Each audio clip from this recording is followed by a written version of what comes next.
उम्मीद थी कि मध्य प्रदेश में इतनी प्रचंड बहुमत से जीत होगी। नहीं, हम लोग की उम्मीद से 10-10 सीट कम आई है तीनों राज्य में। और 10-10, 15-15 सीट बढ़ती तो अच्छा रहता। ये भी लोग कहते हैं कि 2 करोड़ रोजगार का क्या हुआ, 15 लाख रुपए का क्या हुआ? देखिए, 15 लाख रुपए का जहां तक बात है, तो जिस दिन राम मंदिर का उद्घाटन होगा, मेरा 15 लाख रुपए आ जाएगा।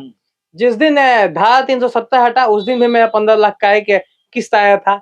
और ऐसे कई किस्तें भी बाकी हैं। अभी काशी विश्वनाथ जी वाला किस्त बाकी है कि तेलंगाना में ये चुनाव जीत गए हैं गलती से। अगर तेलंगाना गलती से ये नहीं जीता ना, तब तक तो एक कार्यक्रम होता है, तय होता है कि 2 बजे से फलना कार्य के लिए आपको उपस्थित होना है। तो जब चिट्ठी निकलती है 2 बजे से सभी प्रवक्ताओं को मीडिया में जाकर ईवीएम का रोना है। 3 बजे से आपको एबीपी न्यूज में जाके ईवीएम का रोना है।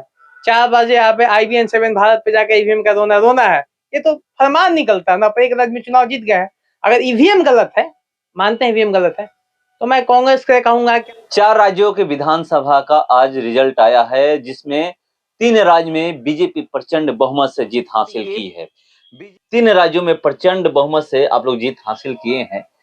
इसको आप लोग किस तरह से देख रहे हैं? अगर 3 राज्यों की जो आज जीत हुई है, यह सिर्फ एकमात्र वही जीत है जो हमास वाले थे उनकी हार है, और भारत माता के लाल की जीत है। हमास की क्यों बात कर रहे हैं? वो समर्थक उनके थे। कैसे? आप जितने बयान आप देख सकते हैं उनके समर्थकों को, उनके कार्यकर्ताओं का।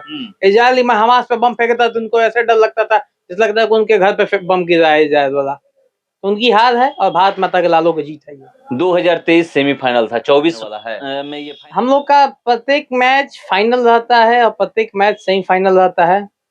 हम लोग जब से भारतीय जनता पार्टी आई है, तब से हर प्रत्येक मैच को फाइनल की तरह खेलती है, प्रत्येक चुनाव को फाइनल की तरह लड़ती है। और ये तो तय था कि वो लोग कहते थे कि सेमीफाइनल, तो हम लोग सेमीफाइनल भी जीते हैं और फाइनल भी जीतेंगे, ये तय है। 24 में भी आप लोग कह रहे हैं कि सेमीफाइनल जीते, फाइनल भी जीतेंगे, मगर अभी मैं बात करके आ रहा हूँ, विपक्ष कह रहा है कि ये सेमीफाइनल नहीं था, सेमीफाइनल फाइनल सारा का सारा 2024 में होने वाला है। उस समय देखिए कैसे हम लोग हराएंगे। अब देखिए, अब आप किन से बात किए हैं वो मैं नहीं जानता हूँ। अगर मुझे लगता है कि अगर आप बिहार में राजद के नेता से बात किए होंगे तो उनके पार्टी के एक भी टिकट पे चुनाव नहीं लड़े थे और पूर्ण रूप से वो हारे हैं। जेडीयू शायद 10 सीट पे चुनाव लड़ी थी, जहाँ 1000 भी वोट 200 सीट मिलाकर नहीं आए हैं। और CPI जो बिहार में एक पार्टी है, उसको मात्र 1 सीट पाई है पूरे 4 राज्य मिलाकर। इट मीन्स कि वो लोग तो अपने फ्लॉप व्यक्ति हैं। उन लोग क्या बात करेंगे इसके बारे में, उनका बात करने कोई हक नहीं है। 24 में हम लोग पुनः आ रहे हैं, मोदी जी के नेतृत्व में प्रत्येक कार्यकर्ता अपना बूथ जीतेगा, हम लोग पुनः 24 में सरकार बनाएंगे। क्या उम्मीद थी कि मध्य प्रदेश में इतनी प्रचंड बहुमत से जीत होगी? नहीं, हम लोग की उम्मीद से 10-10 सीट कम आई है तीनों राज्य में। और 10-10, 15-15 सीट बढ़ती तो अच्छा रहता। ये उम्मीद से 10-10 सीट कम आई है। मतलब इससे भी ज्यादा की उम्मीद थी? बिल्कुल, उम्मीद हमारी कभी भी उम्मीद छोटी नहीं रहती है। हम लोग 2/3 बहुमत वाले हैं, 2/3 बहुमत से सरकार बनाने का लक्ष्य रखते हैं, दम भरते हैं और बनाते भी हैं। राहुल गांधी को जनता क्यों नकार रही है? बहुत मोहब्बत की दुकान वाले लोग थे। अब तो आप तो कहेंगे कि मोहब्बत की दुकान बंद कर दे और बियर बार खोल ले, वो अच्छा रहेगा उनके लिए। राहुल गांधी? हाँ जी, राहुल गांधी मोहब्बत की दुकान अपनी बंद करें, और उस समय जो मोहब्बत की दुकान के समय जो कैसे कैसी हरकतें दिखाते थे, वैसा ही कुछ काम चालू कर, अच्छा रहेगा उनके लिए। इस जिद से तो यही लग रहा है कि जनता मोदी पे भरोसा कर रही है। क्यों कर रही है मोदी पे भरोसा? देखिए, अगर गारंटी की बात किया जाए, भरोसा की बात किया जाए, तो भरोसा उसी पे होता है जो सामने वाला दिखता है, जिसके बातों में दम रहता है, जो करके दिखाता है। तो मोदी जी के नेतृत्व में जो सरकार 14 से चल रही है, लगातार करके काम दिखा रही है। 2014 से उज्ज्वला योजना हो, आयुष्मान हो, रेलवे का काम हो, ट्रांसपोर्टेशन काम हो, सुलभ रेलवे का काम हो, फिर हवाई जहाज का काम हो, रोड का काम हो, जितना अच्छा काम हो रहा है, गरीबों के लिए इलाज का हो, बिजली का हो, पानी का हो, गैस का हो, जो काम चल रहा है, वो भरोसा वही बनाता है और कुछ नहीं होता पूरे कार्य के दौरान। उसी को भरोसा होता है और इसीलिए मोदी पर ही भरोसा है किसी को। ये भी लोग कहते हैं कि 2 करोड़ रोजगार का क्या हुआ, 15 लाख रुपए का क्या हुआ? देखिए, 15 लाख रुपए का जहां तक बात है, तो जिस दिन राम मंदिर का उद्घाटन होगा, मेरा 15 लाख रुपए आ जाएगा। जिस दिन धारा 370 हटा, उस दिन भी मेरा 15 लाख का एक किस्त आया था।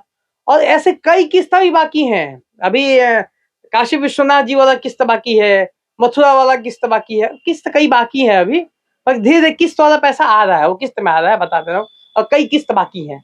और जो कहते हैं बोनॉल की कमी मार्केट में हो गई है, तो ये भी बता देता हूँ कि जिस धीरे काम उतरेगा तो हमारा किस्त आएगा और उनके लिए बोनॉल हम लोग खरीद के पहुंचा देंगे जो विरोधी हैं।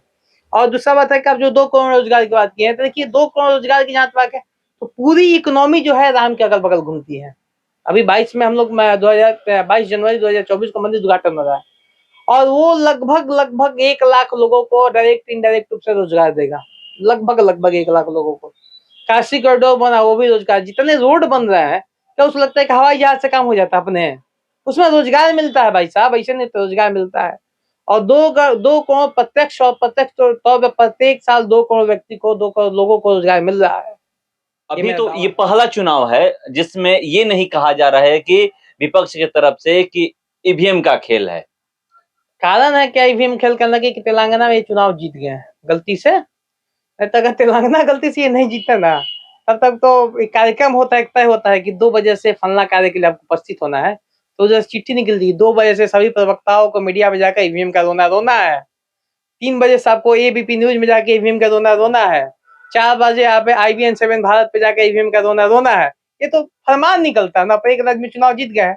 अगर ईवीएम गलत है, मानते हैं ईवीएम गलत है, तो मैं कांग्रेस को कहूंगा कि आप अपने तेलंगाना के विधायकों को इस्तीफा दिलवा दीजिए, हिमाचल के विधायकों को इस्तीफा दिलवा दीजिए, नीतीश जी अपने बिहार वाले जितने भी उनके चचा भतीजा के विधायक हैं उनको इस्तीफा दिलवा दिया जाए, क्या दिक्कत है।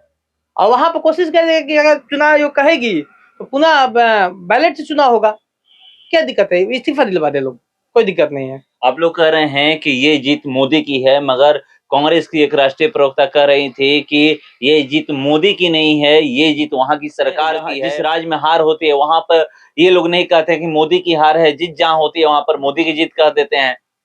देखिए आप अगर हमारे राष्ट्रीय अध्यक्ष जी का आप अगर ट्वीट पढ़े होंगे तो उन्होंने प्रत्येक कार्यकर्ता को बधाई दिया है, वो कार्यकर्ता बिहार का हो या वो कार्यकर्ता मध्य प्रदेश का हो।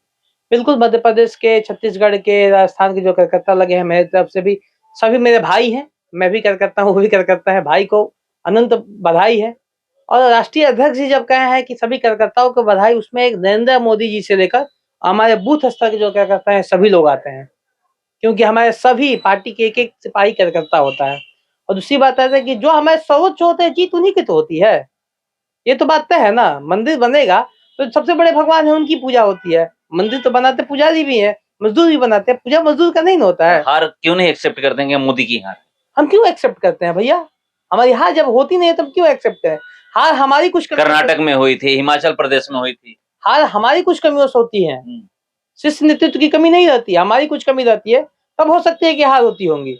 और जो हार में हमारे अटल जी कहते थे क्या हार में क्या जीत में किंचित नहीं भयभीत में, तो हार और जीत हमारे लिए मायने रखता है। हमारे लिए मायने रखता है कि मैं भारत की सेवा कितने अच्छे तरीके से कर पा रहा हूँ, मैं ये मायने रखता है कि राष्ट्र के लिए हम कितने समर्पित हैं।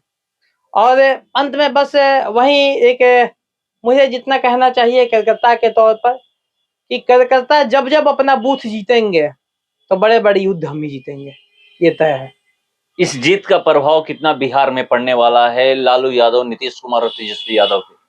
अब इस जीत का प्रभाव तो बिहार में क्या पड़ने वाला है वो तो भविष्य बताएगा, पर मैं जितना राजनीति को जानता हूँ, पढ़ता हूँ, देखता हूँ, नीतीश जी आज पूरे रात सो नहीं पाएंगे और जितनी बार वो पूरे बिहार में कुर्सी पलटासन किए हैं उतनी रात भर में आज करवट भी बदलेंगे, तय है। उनका जितना लोग रात भर में जितने लोग करवट नहीं बदलते हैं ना, उतने तेज नीतीश जी कुर्सी बदल लेते हैं। तो आज उनका कुर्सी और करवट दोनों एक साथ असमंजस में रहेंगे कि पहले कुर्सी बदले कि पहले करवट बदले। तो कुर्सी बदलने के भी चक्कर में लगे हुए हैं नीतीश जी, मैं बता देता हूँ, तो कुर्सी बदलने के चक्कर में लगे हुए हैं।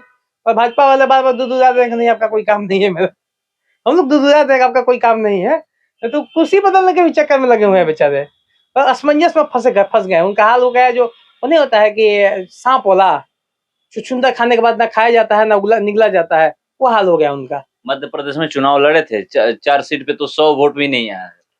हम तो कहते हैं कि साहब ना हो तो अपने तो छोड़िए ना, कैसे आदमी का बात कर, हमारे कितना खुशी का दिन है, कैसे आदमी का नाम ले लेना। लोग कहते हैं ना, तेजस्वी यादव कह रहे थे कि 3 तारीख का इंतजार करिए, पता चलेगा कि बीजेपी की क्या हसर होने वाली है। 3 तारीख का इंतजार खत्म हुआ और बीजेपी 3 राज्यों में पूर्ण बहुमत से सरकार बनाई है। तेजस्वी यादव जी और उनकी इंडिया अलायंस पूर्ण रूप से हार गई है, ये हर्ष बीजेपी का हुआ है। और इससे भी अच्छा हर्ष चाहते हैं तो 2024 में हम लोग 400 सीट जीत कर वो हर्ष दिखाने वाले हैं। इंडिया अलायंस की बात आप लोग कर रहे हैं, मगर वहां पर तो हर राज्य में अलग पार्टियां अलग अलग होकर के चुनाव लड़ी थी। ये बात कर रहे हैं, वो इंडियन अलायंस नहीं है, वो टूटी फूटी अलायंस है। कब टूटती है और कब फूटती है इसकी कोई जानकारी नहीं है। और टूटी फूटी अलायंस जो है, चॉकलेट आता है, आइसक्रीम आता था टूटी फूटी, वैसी अलायंस है वो एक। कब टूट जाएगी, कब फूट जाएगी, कब अलग अलग हो जाएगी, कब मिल जाएगी, कोई अभी तो बैठक भी तय किए हैं शायद 6 तारीख को। अब 6 तारीख को तो हार का जश्न मनाएंगे वो लोग, हार का गम, हार का जश्न, जश्न कहिए लोग, तो हार का आदत हो गया ना, वो लोग के लिए हार का जश्न होगा अब, और कुछ होने वाला नहीं उसमें। तो देखिए 6 तारीख को बैठक है, उसको छोड़ देते हैं, मगर यहाँ पर तेजस्वी यादव लगातार कह रहे थे कि अब 3 तारीख का इंतजार करिए, आपको पता चल जाएगा कि बीजेपी का क्या हश्र होने वाला है। मगर जिस तरह से बीजेपी की प्रचंड बहुमत से जीत हुई है 3 राज्यों में, और सबकी निगाहें इन्हीं राज्यों पे थी, राजस्थान, मध्य प्रदेश और छत्तीसगढ़ में। तेलंगाना के बारे में पता था कि वहां जो लड़ाई है क्षेत्रीय पार्टी से लड़ाई है, मगर यहाँ पर पता था कि कांग्रेस और बीजेपी के बीच लड़ाई है। यहाँ पर मध्य प्रदेश की बात करें और छत्तीसगढ़ की बात करें तो वहां पर यह कहा जा रहा था कि कांग्रेस जीतेगी, कांग्रेस आएगी सत्ता में। राजस्थान में लोग कह रहे थे, जो भी एग्जिट पोल या जो भी ओपिनियन आ रहे थे, वहां पर यह कहा जा रहा था कि बीजेपी जीतेगी। वहां पर एक ट्रेंड भी चलता है कि सत्ता परिवर्तन 5 साल में हो जाता है, तो राजस्थान में तो वो ट्रेंड बरकरार रहा। मगर जिस तरह से मध्य प्रदेश में जीत हुई है प्रचंड बहुमत से, बीजेपी कार्यकर्ता खुश हैं और सब लोग कह रहे हैं कि आज कुछ बात मत करिए, आज हम लोग खुश हैं और आज हमें एंजॉय करने दीजिए। तो चलिए, आज ये लोग एंजॉय कर रहे हैं। बीजेपी 3 राज्यों में जीत गई है। 2024 का ये सेमीफाइनल लोग कर रहे थे, तो 2024 में जो फाइनल होने वाला है कैसा होगा, इंतजार करते हैं। फिलहाल इस खबर में इतना ही, बने रहिए हमारे साथ। नमस्कार।